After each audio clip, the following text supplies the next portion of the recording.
here tonight. I just want to say this is the beginning of a campaign. This is the first of many, I hope not too many, demonstrations and protests and handing in letters and sitting down in the road and all the different things we're going to have to do over the next few months, because it seems to me that what is happening is that the likelihood of conflict in the Middle East, the likelihood of conflict, of war with Iran, is getting greater all the time. And just because for 1 week it may seem to recede and then it comes back a week later, I don't think we should ignore the overall threat. And I say this for two reasons. The first is to do with the people in Downing Street who don't even have the decency to accept a letter written by people in a democracy protesting a government policy. And I think that is very, very serious, particularly at a time when we're having a Tory party leadership contest between two people, both of whom will be very, very keen to get behind Donald Trump and a threat on Iran. There's Boris Johnson, and then there's Jeremy Hunt, who is at the moment the Foreign Secretary, and who has been much, much more supportive of what America is doing than any other of the European powers. Indeed, today, France came out and said that America is not serious about negotiating and talking to Iran. That's absolutely right. This is something that our government should make absolutely clear now. If Trump wants a war, led on by the neocons like John Bolton, we are not going to follow the United States into a war, and that needs to be the first thing that we say absolutely clearly.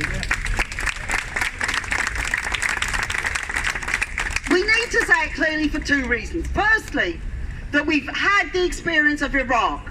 We've had the experience of Afghanistan. We've had the experience of Libya. They have all been interventions we were told were absolutely necessary, would make the world a safer place. They have done exactly the opposite. And we cannot allow this to keep happening. We cannot allow the Iranian people to suffer in a way that people across the Middle East, in Yemen, in Syria, in Libya, and all those places, in Iraq, are suffering now. And therefore we say that very, very strongly. But we also have to say something else, that is always portrayed just as a kind of abstract conflict. You know, there's two sides in this conflict going on. There's Iran, who are bad, and maybe Trump's gone a little bit too far. Let's look at where this present conflict comes from. As Carol has said, it comes from the tearing up of the nuclear agreement, which Trump did unilaterally and with absolutely no justification in terms of what the Iranians were doing, or indeed in terms of the treaty itself. It is also coming from these draconian sanctions that he is putting on people. Trump is waging economic warfare around the world. He has sanctions on a whole number of countries, including Venezuela and on Iran. And these are meant to be the prelude for war. They're meant to soften up in order to get regime change. And if they can't do this by sanctions methods, they will do it by war. And therefore, what they're talking about doing is sanctions which are making it almost impossible for Iran to trade its oil, and have already made the currency in Iran much, much weaker than it was even a year ago. People in Iran are suffering very, very much as a result of these sanctions, and this will only get worse. So all of these reasons, we should look at this and say, who is the aggressor here? The aggressor is the United States of America. They say, and quite rightly, they say the Iranians did shoot down a drone last week in the Straits of Hormuz. A letter in The Guardian put this very well yesterday. They said, how should Trump respond? Well, if an Iranian aircraft carrier goes up the coast of the United States of America and releases a drone over American territory, then Trump's got the right to shoot that down. That is a quid pro quo. What he doesn't have the right to do is fill the Middle East with his bases, with his aircraft carriers, with his drones, his military fighters, and expect people to accept this without any opposition to it.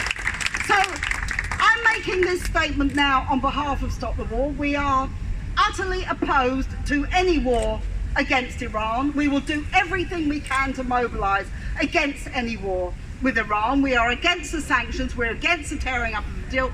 There is always an alternative to war, and that is negotiation and trying to find peace. And the very least that any country should do is go out of their way to make that happen. They are not doing this. at the moment, and it is shameful of the British government, which has such a terrible record of intervention over the last 2 decades, and which lies about what is still going on in Afghanistan and Libya and Iraq and all these countries, to believe that they can just pull the wool over people's eyes and do it again.